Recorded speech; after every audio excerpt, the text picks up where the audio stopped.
Sorry about that. I reached my limit of 15 minutes, and we'll just do the end of it in this separate little video here.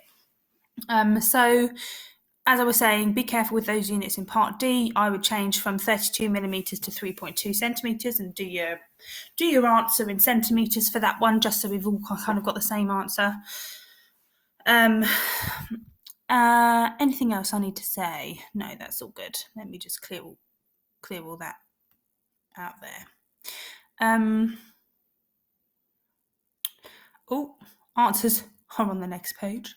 And then here is your answer to your starter here, okay? So your volume is 256 centimetre. Oh dear, look at that. Oh my goodness, centimetres squared. Who am I?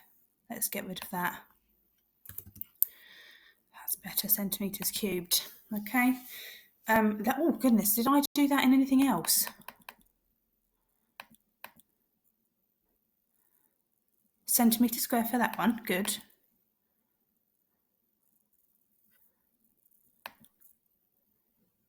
Oh, I did, look at me, I'm awful. Those should all be cubed, shouldn't they? Let's change those. So for obviously the volume, you want your centimetres cubed. Goodness me, I do apologise. But at least I remembered and figured it out. These are all should be cubes. Cubes. Change them all. Okay.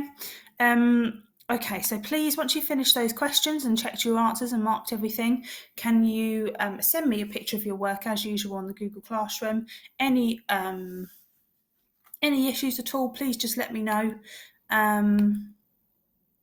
by email or by commenting, and I'll see what I can do to help you out at all.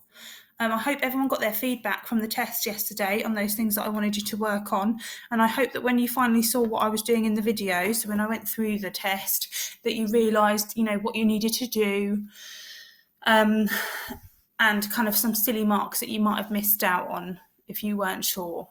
Okay. And also any questions about the test, just let me know as well. All right. Oh, why have I stopped on this page? That's silly, isn't it? So yeah, any questions, let me know. Have a lovely day, Year 10, and I shall speak to you all soon.